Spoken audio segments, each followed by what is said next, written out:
In 2 more laps, we will get a start of the Winston 500. It's been a long time. Almost 24 hours have elapsed. As a matter of fact, it lacks about 10 minutes.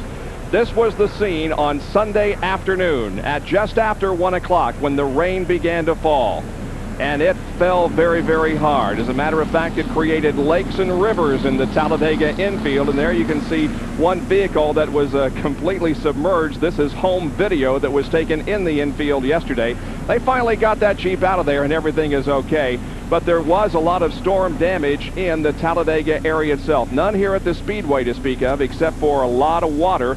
But there was some damage to some apartment buildings over in the Birmingham area, which is about 40 miles to the west of us. But we are now about ready to go racing here at Talladega for 500 miles. And you can see that, again, there were about 100,000 people here yesterday, and I am absolutely amazed. They continue to pour in here, and I would say we have probably somewhere between 70 and 80% of the crowd that we had yesterday. I would think easily 70–80%, and maybe even more than that. The place looks pretty full to me.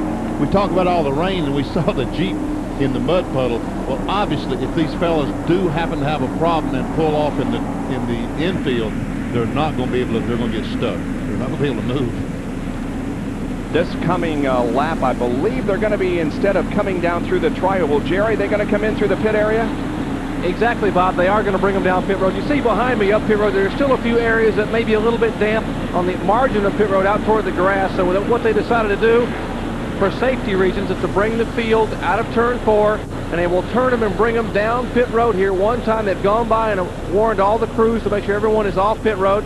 They're going to be coming now down the short chute, and the Pontiac pace car will bring them down pit road. And remember, the pit speed can be only about 56 miles an hour, so they will slow the pace car down, and all the crews will be able to tell their driver, look at the tachometer right now. Make sure you know exactly how many RPMs you're turning. This has to be your speed during pit stops on race day. Now Ernie Irvin in the field. Pass and review. 40 starters here. They will get some air, and the drivers, they all signal their crew members to try to drive pit road, and we will, next time by, they look for the green flag. Bob? Boy, these drivers have got to be very antsy. How would you feel, Benny, at this point, having waited 24 hours? You've been out there 5 laps now. I imagine you're ready to go, aren't you? Well, not really. As I said a little bit ago, the adrenaline, you was pumped up yesterday, and the adrenaline kind of went away. Now, it's going to take 20 or 30 laps to get that adrenaline going, the adrenaline that you need to win a Winston Cup Stock Car race. Dale Jarrett carrying one of our in-car cameras. So is Lake Speed. The Phillips 66 in-car camera. Lake with an excellent qualifying run begins from 10th position. And our third in-car camera this afternoon is being carried by Hud Strickland, the Ray Vestas Buick car. The channel lock in-car camera will be showing us the pictures from Hud Strickland's machine. As you can see, the lights are out on top of the pace car as the field now heads for turn number 3. And within just a matter of moments, we will get a start to the Winston 500, and it's going to be almost 24 hours. Looks like they're going to get the green flag at about 5 minutes to 1 on Monday instead of 1 o'clock on Sunday. That is, of course, Central Time. Hard to believe we're actually going to see a race down in turn 1 after we've been in this booth. Seems like we've lived in here for the last 24 hours. As I said, there was storm damage, even report of tornadoes. We were told to get out of the booth yesterday. They evacuated the grandstand because of the potential of 45 to 50 mile-an-hour winds, but all that is behind us. And now the only thing we can think of is 500 miles of competition.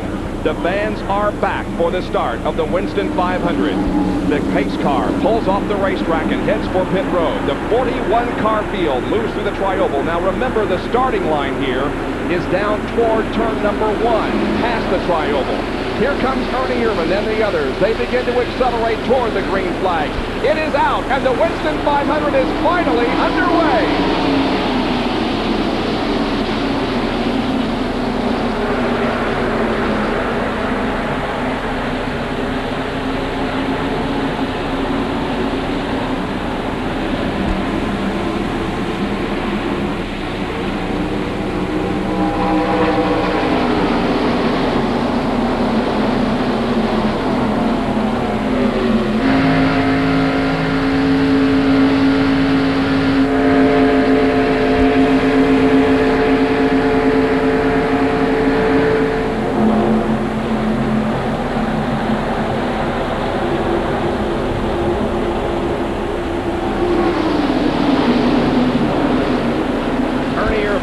Winston down to complete lap number 1. Irvin has the lead. Kyle Petty running second. The battle for third position is between Davey Allison and Darrell Waltrip.